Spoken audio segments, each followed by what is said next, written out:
tema que irei abordar aqui, com certeza é um verdadeiro mistério para a humanidade. Até o presente momento ele estava selado por Deus. Porém hoje, ele será revelado a vocês. Vocês serão capazes de interpretar a verdade, porém temo pela sua fé, pois ela será abalada e virada do avesso. Sim, vocês entenderão aquilo que jamais pensaram ser possível. Pois a verdade havia sido escondida durante séculos na letra, mas graças à misericórdia do nosso Senhor Jesus Cristo, ela nos foi revelada segundo as espirituais. E para começar esse assunto, vou levantar a seguinte questão. Jesus Cristo cometeu algum pecado? É claro que não, absolutamente nunca, pois desde o seu nascimento até sua morte, não se encontrou dolo algum nele. Mas antes dos 30 anos, quem era Jesus? Filho do homem? Ou filho de Deus? Ou os dois? Para compreendermos com exatidão essas perguntas, teremos que estudar minuciosamente e detalhadamente a palavra, buscando a verdade e o significado real do verbo referente à pessoa de Jesus Cristo. Por isso me utilizarei de uma linha de raciocínio simples para entendermos esse assunto. Porém, devo deixar bem claro que esse assunto não é para desmentir aquilo em que se acredita, mas sim para esclarecer a verdade. Tendo em vista que a história de Jesus antes dos 30 anos pouco foi narrada no Novo Testamento, surge um mistério a respeito de quem foi Jesus, como vivia e o que fazia até então. Sabemos que ele crescia em estatura e entendimento, mas a história antes dos 30 anos do homem mais importante da humanidade parece ter sido deixada de lado de propósito, talvez pelo fato de que aquela geração não estava pronta para compreender os planos de Deus em sua plenitude. Porém, essa geração, estando pronta ou não, irá contemplar os mistérios infindáveis de Deus, pois assim foi da vontade do Criador esclarecer esse assunto ao seu povo. Do contrário, ele não teria revelado seus planos nessa geração. Irei compartilhar com vocês o motivo real que levou Deus a não revelar no Novo Testamento a história de Jesus antes dos 30 anos. Ele não revelou simplesmente porque era impossível atribuir pecado ao homem cujos pecados já haviam sido perdoados e esquecidos para sempre. Esse fundamento se encontra escrito no livro de Romanos, capítulo 4, versículos 6, 7 e 8. E é assim também que Davi declara ser bem-aventurado o homem a que Deus atribui justiça independente de obras. Bem-aventurado aqueles cujas iniquidades são perdoadas e cujos pecados são cobertos. Bem-aventurado o homem a quem o Senhor jamais imputará pecado. É exatamente por isso que não foi escrito a história de Jesus antes dos 30 anos. Porque antes dos 30 anos Jesus teve pecado como qualquer outra pessoa. O Velho Testamento simboliza, na verdade, o velho homem. Sendo assim, a vida de Jesus antes dos 30 anos foi deixada escrito no Velho Testamento para não imputar pecado à pessoa de Cristo. Uma vez que no Novo Testamento, Jesus se tornou um com Cristo. Dessa forma, ele foi justificado de seus pecados. Você deve estar pensando que devo estar louco em escrever que Jesus, ou em falar que Jesus teve pecado, pois a Bíblia declara que Jesus nunca pecou desde o seu nascimento até a sua morte. Sim, esse assunto realmente é um verdadeiro paradoxo que iremos desmistificar juntos. Você sabia que os atos da vida de Jesus foram registrados no Velho Testamento, mesmo antes dele tê-los vivenciados? Durante todo o percurso da história, os profetas inspirados por Deus relataram os atos de Jesus. E para surpresas de muitos, iremos rever alguns agora. Em alguns capítulos do livro de Salmos, vocês poderão testificar que o autor está se referindo diretamente à pessoa de Jesus. Na verdade é que quem está falando é o próprio Jesus através de Davi. Pois esse livro não veio falar de Davi, mas Deus usou Davi para relatar a história do seu descendente. Em Salmos 69, versículos 5, 6, 19 e 21. Jesus diz: Tu, ó Deus, bem conheces a minha estúcia, e os meus pecados não te são encobertos. Não sejam envergonhados por minha causa os que esperam em ti, ó Senhor, Deus dos exércitos. Nem por minha causa sofro vexame os que te buscam. Diz também, tu conheces a minha afronta, a minha vergonha e a minha confusão. Diante de ti estão todos os meus adversários. Por alimento me deram fel, e na minha sede me deram a beber vinagre. Certamente que esta frase é de Jesus. Mas se você ficou com alguma dúvida, pode ler o capítulo 69 inteiro de Salmos para constatar que se trata do nosso Senhor Jesus. A Bíblia declara em algumas passagens que Jesus levou nossos pecados. Porém, nesses versículos, o verbo não está relacionado aos nossos pecados. Ao dizer os meus pecados não te são encobertos, ele está confessando que não havia ocultado nenhum de seus atos ao Senhor. Sendo assim, os pecados aqui confessados são referentes aos pecados cometidos por Jesus. Falando dessa forma, Jesus expressa preocupação com o povo do Senhor. Ele sabia que seria de difícil interpretação para o povo entender esse assunto. Continuando no livro de Romanos, capítulo 3, versículo 28, o apóstolo Paulo diz: concluímos, pois, que o homem é justificado pela fé, independente das obras da lei. E é assim que Davi declara ser bem-aventurado o homem a quem Deus atribui justiça, independente de obras. Bem-aventurado aquele cujas iniquidades são perdoadas e cujos pecados são cobertos. Bem-aventurado o homem a quem o Senhor jamais imputará pecado. Em Romanos 8,33, Paulo fala: quem intentará acusação contra os eleitos de Deus? É Deus quem os justifica. Veja bem, é assim que Deus diz que o seu ungido Jesus nunca cometeu pecado, desde o seu nascimento até sua morte. Pois o homem é justificado por fé, e não por obras da lei. Continuando em Salmos, capítulo 40, versículos 6, 7 e 12. Jesus diz: sacrifícios e oferta não quisestes, abriste os meus ouvidos. Holocaustos e ofertas pelo pecado não requeres. Então eu disse: eis aqui estou no rolo do livro, está escrito a meu respeito. E ele declara: não tem conta os males que me cercam. As minhas iniquidades me alcançaram tantas que me impede a vista. São mais numerosos do que os cabelos da minha cabeça, e o coração me desfalece. Veja bem, mais uma vez ele mesmo declara a seu respeito quando fala de suas próprias iniquidades. Nesse versículo ele não está dizendo levarei suas iniquidades. Não nessa frase. Se você tem alguma dúvida de que é o próprio Jesus que declara essa frase, leia com atenção quando ele diz: eis, aqui estou no rolo do livro, está escrito a meu respeito.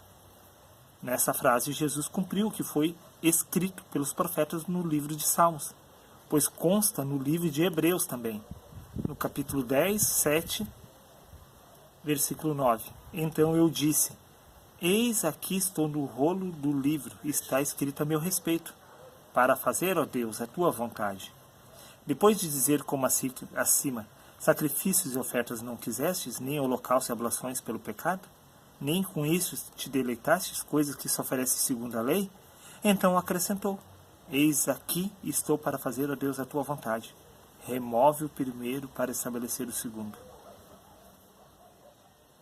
Entenda que ao declarar remove o primeiro para estabelecer o segundo, Jesus está pedindo a Deus que removesse o homem natural.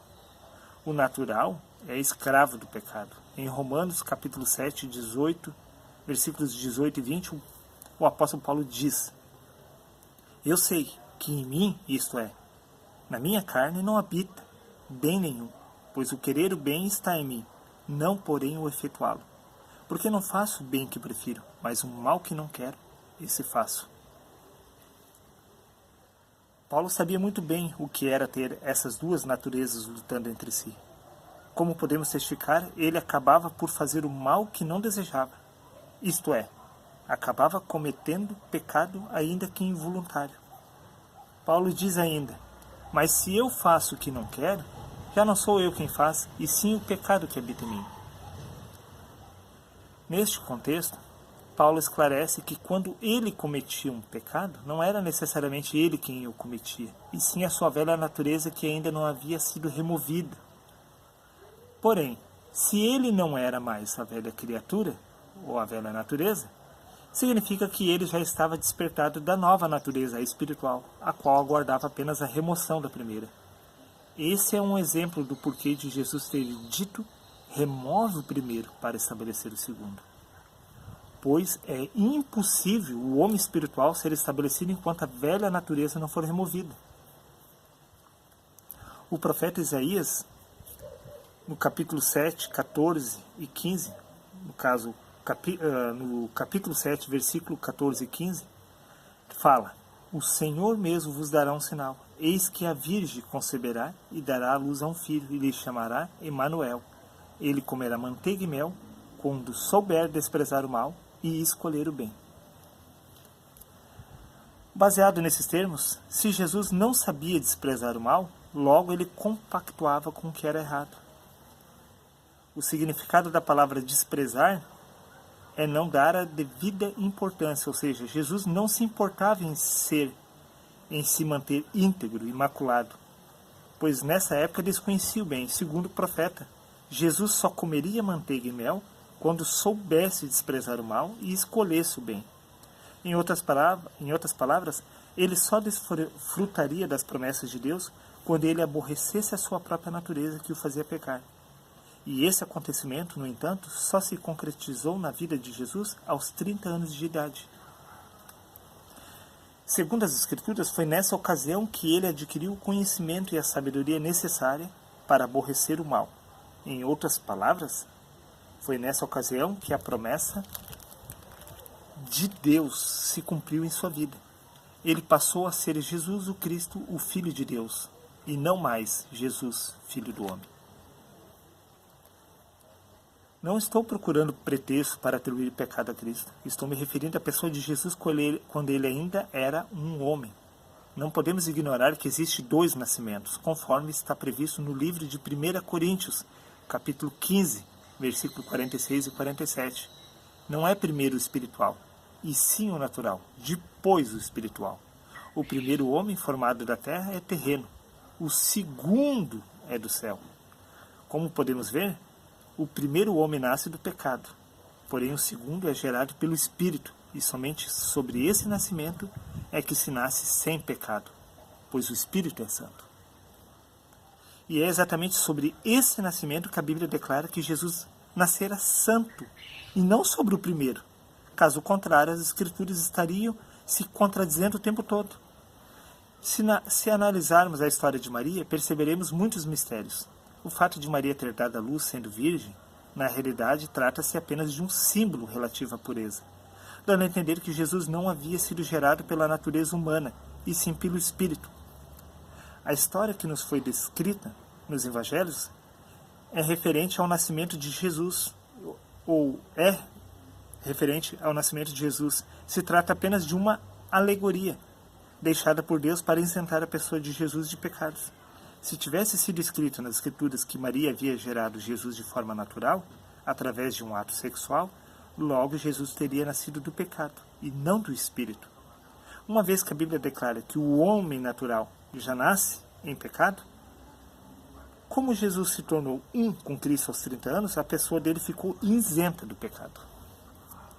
Dessa forma, podemos entender claramente o porquê de Deus não atribuir pecado à pessoa de Jesus, pois se estaria automaticamente atribuindo pecado também a Cristo. É exatamente por isso que foi escrito nas Escrituras Sagradas que Maria havia gerado Jesus através do Espírito Santo, para assim não atribuir de forma alguma pecado à pessoa de Cristo. É assim, ou é somente por isso que Jesus foi declarado santo desde o seu nascimento natural. Por Jesus ter alcançado a promessa mediante a fé, não poderia de forma alguma constar no Novo Testamento pecado relacionado à sua pessoa, pois ele havia se tornado justo e imaculado, sem mancha alguma, porque Deus não fazia memória alguma desses pecados, pois eles haviam sido apagados para sempre. Dessa forma é que ele passou a ser Jesus Cristo, justo e santo, sem pecado, reconhecido como o Messias.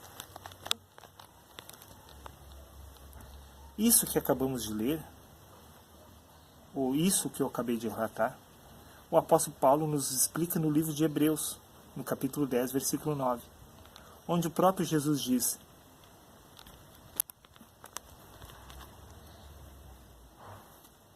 Eis aqui estou para fazer, ó Deus, a tua vontade. Remove o primeiro para estabelecer o segundo.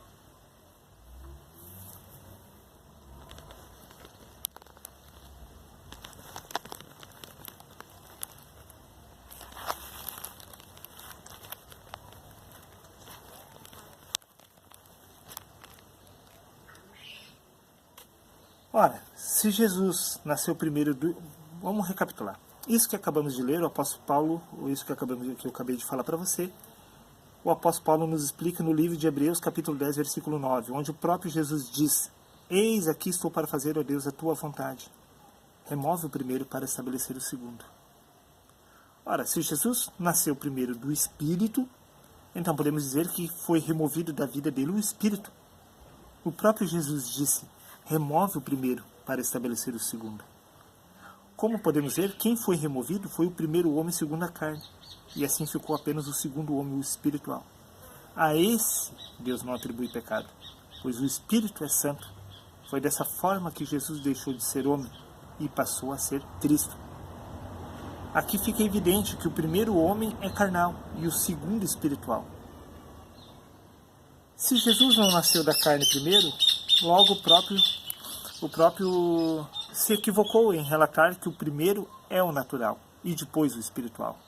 E se Jesus não nasceu apenas da carne, no princípio, significa que quem foi tentado no deserto foi o próprio Cristo, o Deus vivo. Pois no livro de Tiago, no capítulo 1, versículo 13 e 14, está escrito: Ninguém ao ser tentado diga, sou tentado por Deus, porque Deus não pode ser tentado pelo mal, e Ele mesmo a ninguém tenta. Ao contrário, cada um é tentado pela sua própria cobiça, quando essa o atrai e o seduz.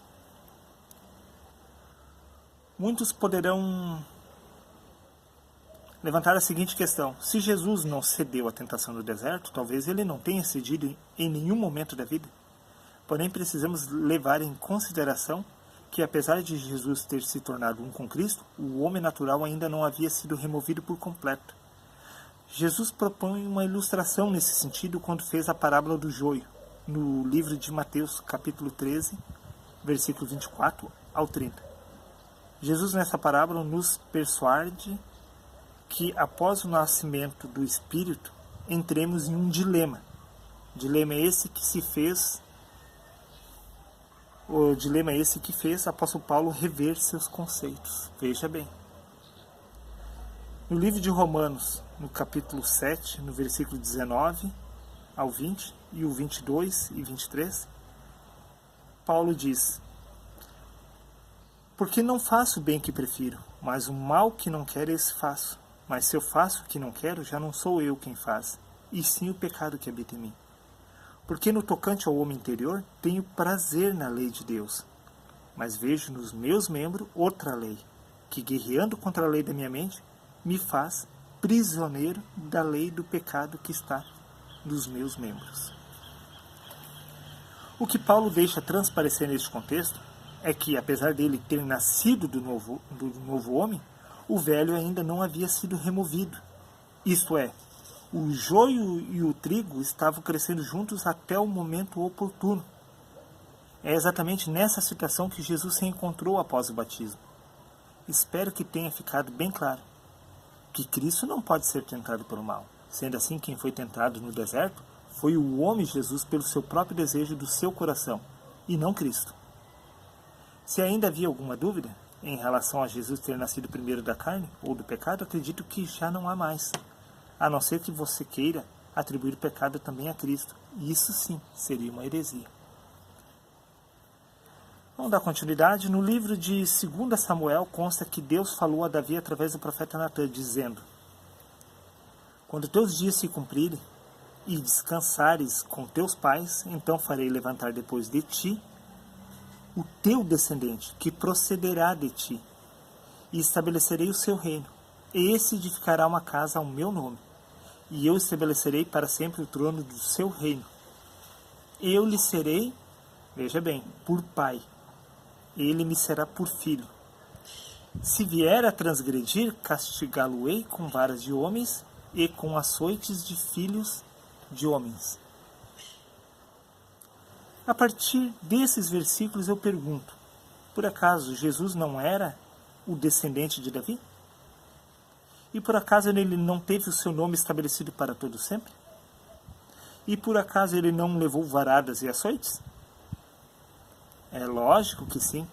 E isso significa que Jesus desobedeceu às leis de Deus, tornando-se assim um transgressor da lei. Esse deve ser um dos motivos que levou Jesus a suplicar por sua vida. Tal ideia encontra-se no livro de Hebreus, no capítulo 5, versículos 7 ao 9. Jesus ofereceu com forte clamor e lágrimas orações e súplicas a quem o podia livrar da morte, e tendo sido ouvido por causa da sua piedade, embora sendo filho, aprendeu a obediência pelas coisas que sofreu, e tendo sido aperfeiçoado, tornou-se o autor da salvação eterna para todos os que lhe obedecem. Veja que não estamos falando de Cristo, pois Cristo é perfeito, mas aqui estamos falando de Jesus que foi aperfeiçoado pelas coisas que sofreu. Pois quem sofre na carne deixa o pecado. Jesus, nos dias de sua carne, fez orações e súplicas a quem o podia livrar da morte. Ora, o salário do pecado é a morte.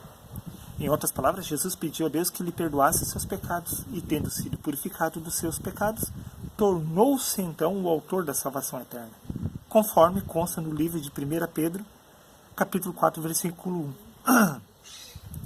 Tendo Cristo sofrido na carne, armai-vos também vós do mesmo pensamento, pois aquele que sofreu na carne deixou o pecado. Perceberam? Tendo em vista que no Novo Testamento Jesus é o Cristo, não havia como separar a pessoa de Jesus da pessoa de Cristo. Ambos haviam se tornado uma só pessoa.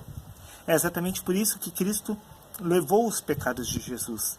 Sendo assim, sendo Cristo santo, sem pecado, tornou-se pecador ao se unir à pessoa de Jesus. Porque a própria Bíblia declara que Cristo sofreu na carne, sendo que Cristo é Espírito. Sendo assim, ele sofreu por Jesus ao levar os seus pecados. Na passagem que diz que aquele que sofreu na carne deixou o pecado, fica claríssimo que Cristo levou os pecados de Jesus, pois não tendo ele pecado algum, diz que ele deixou o pecado. Vou ser mais específico. Jesus aqui neste texto simboliza a humanidade inteira, ou o primeiro Adão, como preferirem, e Cristo o segundo Adão, que se trata da divindade, ou o próprio Deus, o que de fato é. Sendo assim, Cristo levou os pecados da humanidade simbolicamente ao ter se unido à pessoa de Jesus, pois ambos haviam se tornado uma só pessoa.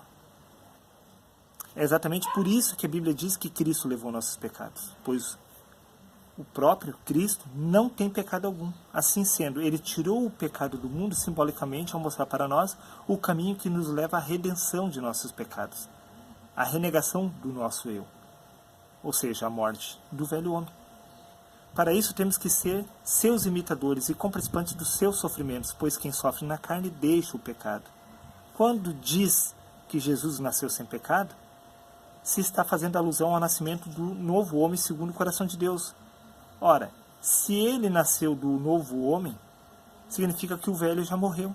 Assim ele deixou de ser homem e passou a ser Cristo.